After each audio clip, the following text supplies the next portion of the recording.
Estamos de volta com o programa de Fato e de Direito, hoje falando sobre precatórios. Como é que está funcionando hoje, doutor Cristiano, essa questão do setor mesmo de precatórios do Tribunal de Justiça? Bom, de meados do ano passado, teve início um processo de restauração por determinação da presidência do Tribunal de Justiça. Uma série de atividades foram estabelecidas, foi um juiz, no caso o doutor Eduardo Fontinelli, assumiu a coordenadoria do serviço de precatórios e o setor passou por toda uma reformulação visando a dar uma efetividade no pagamento desses precatórios. Então se começou a definir, como eu já disse, as dívidas de cada um dos entes devedores, inclusive com auxílio, claro, do TRF e do TRT, que nos mandaram para o Tribunal de Justiça quais eram os valores das dívidas de precatórios por eles administradas, e também o levantamento da dívida perante o Tribunal de Justiça. Foi feito convênio com uma entidade bancária, no caso o Banco do Nordeste, para manter e gerir as contas especiais, onde são depositados os valores de precatório, e toda essa atividade visando realmente a fazer com que, uma vez havendo os depósitos pelos entes públicos, se possa fazer o rateio com os outros tribunais e criar uma normalidade no pagamento de precatórios aos credores. Como é que vem sendo a atuação do TRT com relação aos precatórios, doutora Glaucia? Com relação aos precatórios, especialmente ao levantamento das dívidas, não só o TRT, mas o TRF, eles tiveram que informar as dívidas, os valores, para o Tribunal de Justiça, para que, quando tivesse todo o dinheiro nas contas especiais, fosse feito o rateio. Mas, além disso, os tribunais que tivessem dinheiro antes da emenda e do nosso entendimento também, posteriormente, os tribunais, e aqui eu digo TRT, eles teriam que remeter o dinheiro para os tribunais, para o Tribunal de Justiça, para que fosse depositado nessas contas cuja administração é do Tribunal de Justiça. Então, em virtude disso, no ano passado, o TRT repassou para o Tribunal de Justiça 9.900.000 que havia depositado do Estado do Ceará. Porque o Estado do Ceará tinha um convênio com o Tribunal do Trabalho para depositar todo mês 1 milhão. E ele depositou até novembro de 2009. Quando foi promulgada a emenda, ele parou de depositar, o que foi correto, e nós transferimos 9.900.000 no ano passado.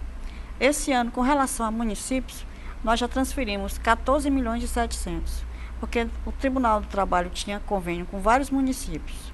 Então, nós transferimos esses valores, o Tribunal de Justiça já tinha feito o levantamento da dívida perante o Tribunal de Justiça, nós informamos da nossa dívida também, e foi feito o rateio proporcional.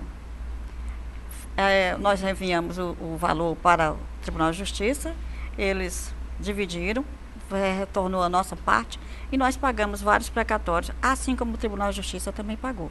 Em virtude disso, alguns municípios até já saíram do regime especial, porque toda a dívida foi quitada. Cito aqui o município de Aracati, município de Miraíma, porque todo o dinheiro que nós transferimos foi utilizado para pagar. E além disso, ainda estamos recebendo alguns valores e depositando nos tribunais de justiça para que sejam colocados nas contas especiais. Mas esses valores não foram suficientes para quitar as dívidas dos municípios? Em alguns municípios, em torno de 6 ou 7, porque na verdade, como o doutor Cristiano falou, a dívida é muito alta. Então, esse valor que a gente manda, ele é amortizado, amortiza a dívida. Mas em alguns, quer dizer, na maioria, não dá para quitar. A gente pode dizer que isso já foi até um avanço a partir dessa lei e desse pagamento já realizado, um avanço diante dos últimos anos, que passou muito tempo sem ser pago, a questão do precatórios?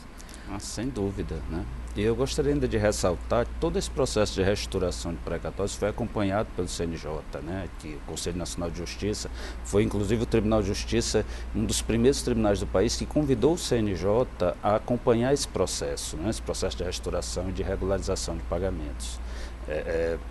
Então, o Conselho esteve aqui algumas vezes, fez todo um acompanhamento disso e deu por encerrada a sua participação na reestruturação.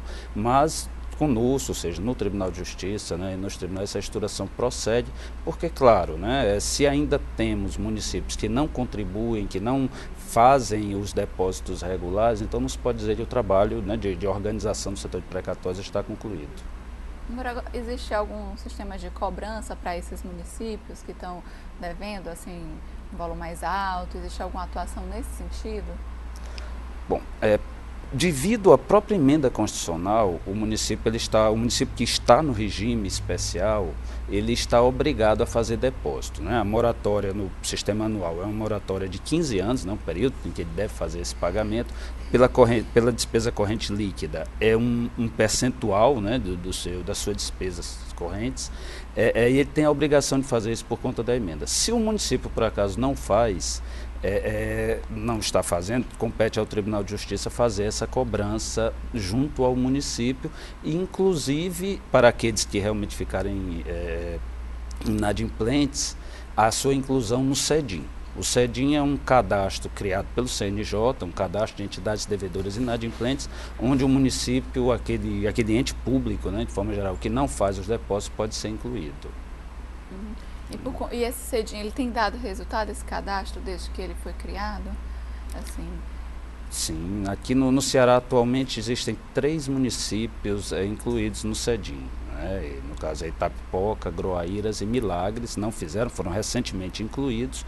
E uma vez incluído no CEDIM, o município ele fica sujeito a restrições, ele fica proibido de contratar interna ou externamente, ele fica também proibido de receber repasses do Fundo de Participação dos municípios, no caso do Estado, o Fundo de Participação dos Estados, ou seja, há toda uma restrição.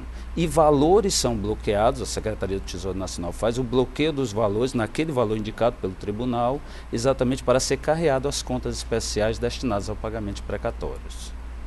Então existe toda uma ação também punitiva nesse sentido, né? Até para incentivar que esses municípios e estados paguem as dívidas, né? Não, sem dúvida. Podemos até entender que foi dado um período, né? Um período de carência, né? Pode chegar a 15 anos, então, mas ao mesmo tempo foram dados instrumentos efetivos para que o tribunal possa né, constranger ou forçar, né, o pagamento aos depósitos por parte desses municípios, né, municípios e também, no caso, pelo Estado. A gente vai fazer mais um intervalo e volta em instantes com o programa De Fato e de Direito, seu canal de informação sobre a Justiça do Trabalho.